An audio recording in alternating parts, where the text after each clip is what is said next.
Ako si Balto, isang mandirigma mula sa Botabara. Dumating ako dito sa Ibalod, isang lupain na puno ng kagandahan.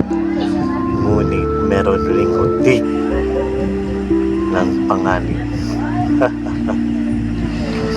Nagtanim ako at nagsimula ng bagong buhay. Tahimik, payapa, hanggang isang araw, nakita ko at nasira ang aking taniman. Sino ang may kagagawa nito? Isang baboy ramo, malaki, mapangis, at kayang sino mang durugi ang lumapit dito.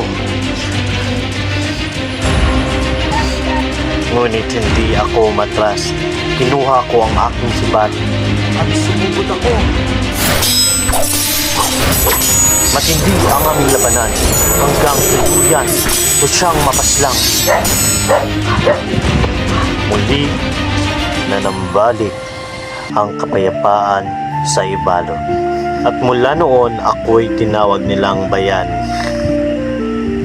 Ngunit sa puso ko, ako'y hindi bayani. Ako'y isang simpleng tao lang na kaya kong ipagtanggol ang aking lupain minamahal.